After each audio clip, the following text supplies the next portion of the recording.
The Sound and the Fury by William Faulkner. June 2nd, 1910. When the shadow of the sash appeared on the curtains, it was between 7 and 8 o'clock, and then I was in time again, hearing the watch.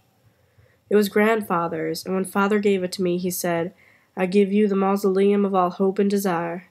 It's rather excruciatingly apt that you will use it to gain the reductio absurdum of all human experience which can fit in your individual needs, no better than it fitted his or his father's.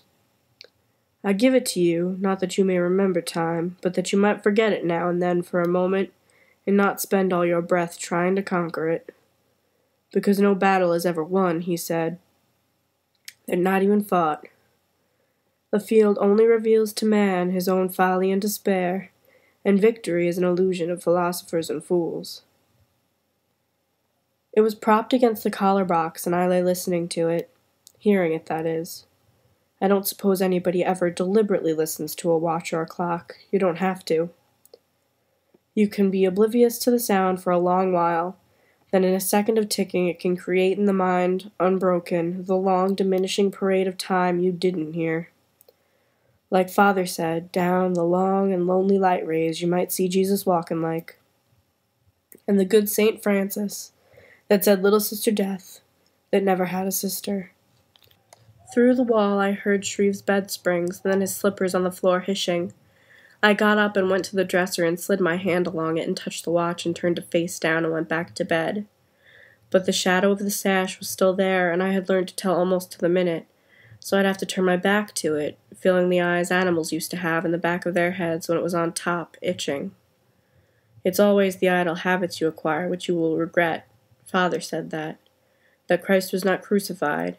He was worn away by a minute clicking of little wheels that had no sister. And so as soon as I knew I couldn't see it, I began to wonder what time it was.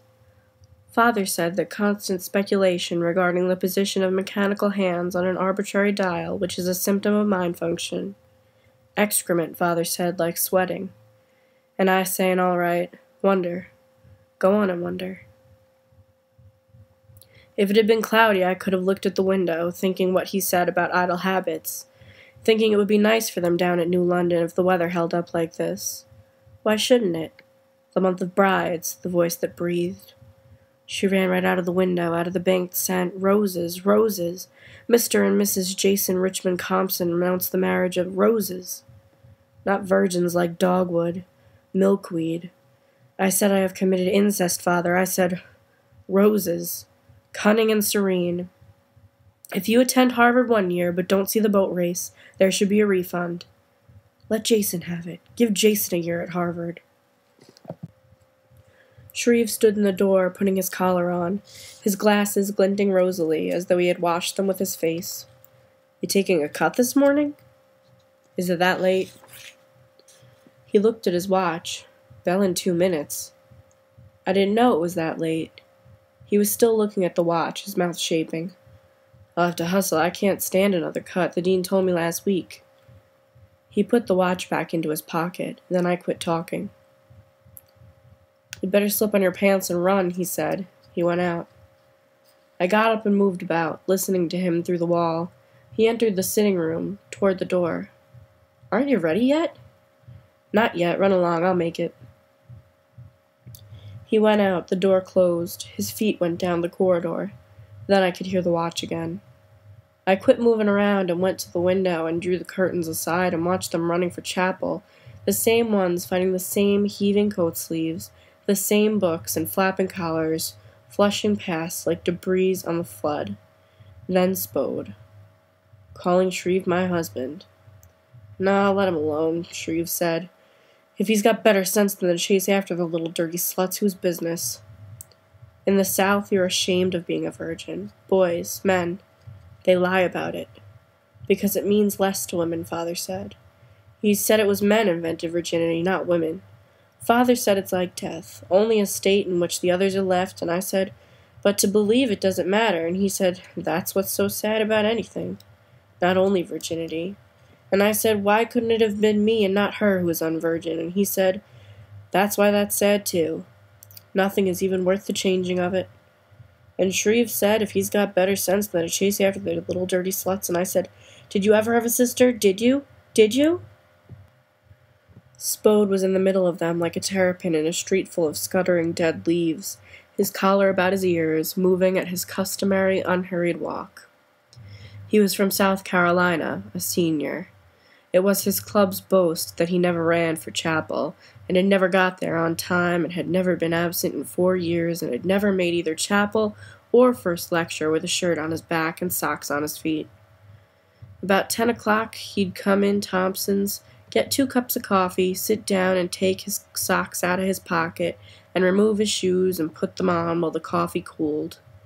About noon, you'd see him with a shirt and collar on like anybody else. The others passed him running, but he never increased his pace at all. After a while, the quad was empty. A sparrow slanted across the sunlight onto the window ledge and cocked his head at me. His eye was round and bright. First he'd watch me with one eye, then flick, and it would be the other one, his throat pumping faster than any pulse. The hour began to strike. The sparrow quit swapping eyes and watched me steadily with the same one, until the chime ceased, as if he were listening too. Then he flicked off the ledge and was gone. It was a while before the last stroke ceased vibrating. It stayed in the air, more felt than heard, for a long time. Like all the bells that ever rang, still ringing in the long, dying light rays, and Jesus and St. Francis talking about his sister.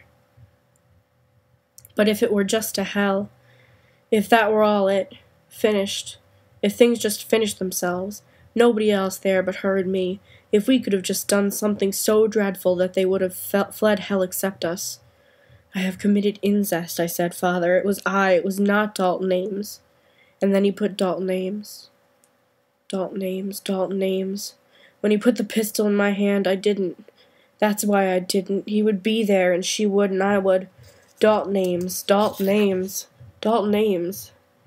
If we could have just done something so dreadful that Father said, that's sad, too. People cannot do anything that dreadful. They cannot do anything very dreadful at all.